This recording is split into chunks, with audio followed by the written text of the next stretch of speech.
Bonjour à tous. Il a quitté la direction générale de Renault il y a 2 ans à la suite de la fausse affaire d'espionnage qui a secoué le constructeur automobile. Depuis l'an dernier, il a entamé une nouvelle carrière sous le soleil de Californie en tant que vice-président exécutif du groupe Salesforce, champion du cloud computing.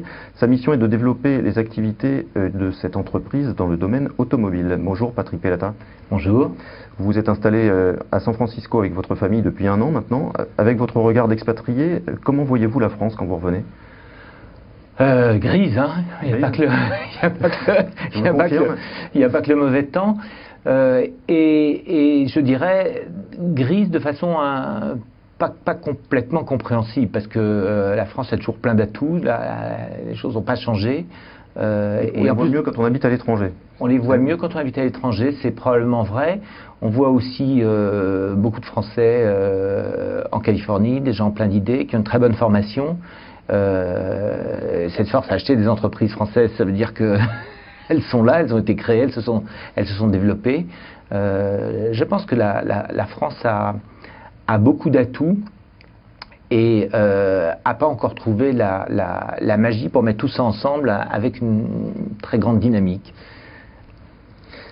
Vous avez travaillé pendant 27 ans chez Renault. Renault, vous avez dû quitter donc il y a 2 ans à la suite de cette fausse affaire d'espionnage. Quand vous vous retournez sur cet épisode, vous ressentez de l'amertume, des regrets ?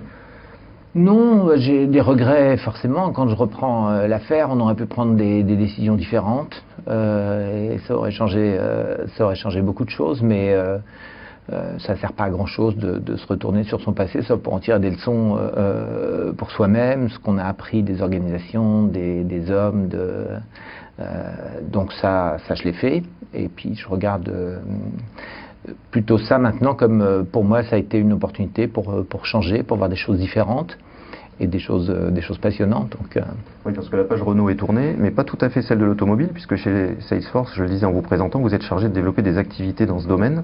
Alors Salesforce en France, on ne connaît pas vraiment, alors que c'est un acteur majeur de la Silicon Valley. Que fait ce groupe exactement ? Alors Salesforce, c'est le pionnier du cloud computing pour les entreprises en fait. Hein. Ils sont nés en 1999, c'est une entreprise donc, qui a 13 ans là, tout juste, et qui a donc encore un peu l'esprit d'une start-up, donc qui innove. Une entreprise qui a été classée la plus innovante l'an dernier par le magazine Forbes. Voilà, et 2 années de suite, tout à fait. Et qui innove en fait en faisant 2 choses, je dirais presque avec 2 mamelles. La première qui est une superbe technologie sur laquelle l'entreprise passe énormément d'énergie pour rester en avance sur tout le monde, ou bien capturer quand il y a des très bonnes idées qui ont été développées ailleurs, en intégrant ces entreprises, soit comme partenaires, soit en les intégrant complètement dans l'entreprise. Et puis la deuxième mamelle qui est vraiment passer énormément de temps à comprendre ce qui est en train de se passer dans l'économie, dans l'industrie, tout secteur confondu, donc dans le commerce de détail, dans la banque, dans l'assurance, dans l'industrie automobile, dans les parfums, etc., etc. Alors parlons de l'automobile justement. La voiture connectée, on a du mal à imaginer ce que ça peut être, la voiture de demain. Est-ce que vous pouvez nous donner des exemples concrets d'applications sur lesquelles vous êtes en train de travailler, de discuter avec les constructeurs ? Oui, alors on est en train d'assister à une révolution, nous on appelle ça la révolution des clients. C'est-à-dire que les clients aujourd'hui, ils ont énormément d'accès à des services et de façon extrêmement simple au travers de leur smartphone. Et à partir du moment où la voiture est connectée, ils vont pouvoir faire ça, mais avec leur smartphone à côté, ou bien quand ils conduisent, et ils passent quand même en général en moyenne plus d'1 heure par jour dans la voiture, directement depuis la voiture. Et quand ils vont faire cette connexion depuis la voiture, on va avoir un contexte très riche autour d'eux, en sachant dans quelles conditions est la voiture, en embouteillage, donc on peut faire plein d'autres choses à ce moment-là, ou bien au contraire dans des endroits, on arrive à un croisement, on n'est pas sur le trajet habituel, on peut même savoir si le conducteur est stressé ou pas stressé, donc on va pouvoir se servir de ce contexte, de l'histoire de cette personne avec la marque, avec sa voiture, pour lui rendre un service pertinent, en temps réel, approprié, et alors, tenant compte de cette histoire, de sa localisation, de ses besoins qu'on aura réussi à capter en l'écoutant. Ça veut dire qu'on peut imaginer par exemple de la maintenance sur mesure, en fonction des informations qui seront prélevées sur la voiture. On peut imaginer aussi des contrats d'assurance demain qui seraient individualisés. Tout à fait, c'est ce qu'on appelle l'assurance. En anglais, on dit pay as you drive ou pay how you drive. On peut faire la même chose avec la maintenance, mais on peut aussi faire énormément de choses. On peut amener, par exemple, pour venir sur votre métier à vous, amener de l'information qui va être adaptée aux intérêts de celui qui est dans la voiture, qui sont en général les gens qui sont tous les matins à la même heure dans leur voiture, sont en général des gens qui travaillent, ils ont des points d'intérêt un peu particuliers. On peut aussi leur amener une information qui est adaptée à leurs besoins. Une voiture ultra connectée, ça veut aussi sans doute vouloir dire une voiture beaucoup plus chère, non?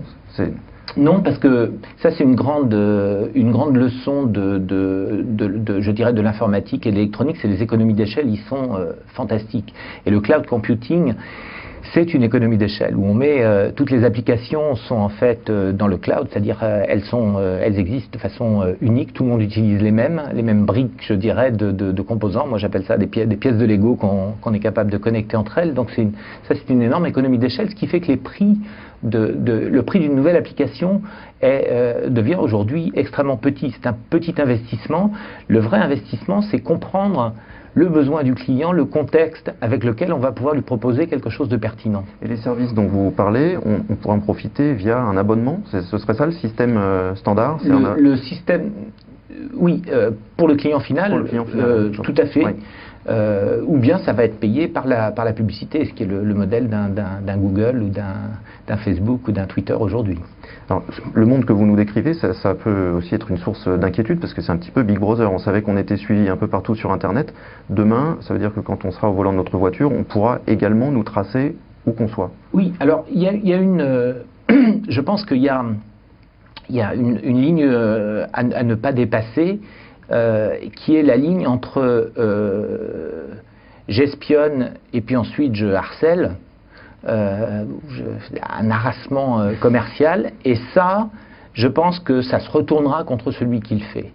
Et donc, il faut absolument, dans les entreprises qui développent des applications pour ça, et maintenant tout le monde va le faire, toute l'industrie, tout secteur confondu doit faire ça, des gens qui ont l'éthique du client et qui disent on peut faire ça et on ne peut pas faire ça. Et je pense que ça, c'est une condition beaucoup plus que les conditions légales qui évidemment, il faut respecter à la lettre. Je pense que c'est ça qui va en fait limiter cette tendance à aller au Big Brother. Et après, du côté du client, il faut toujours laisser l'opportunité de débrayer, ce qu'on a aujourd'hui sur un téléphone portable. On peut enlever le GPS quand on veut. Ça, il faut toujours laisser cette opportunité. Mais si une marque se sert des informations qu'elle a capturées pour vous rendre un service qui vous facilite la vie, qui vous fait gagner du temps, voire qui vous fait gagner de l'argent, il n'y a pas de raison que vous disiez, voilà, oui, d'accord en français. Merci beaucoup Patrick Pelata, à bientôt.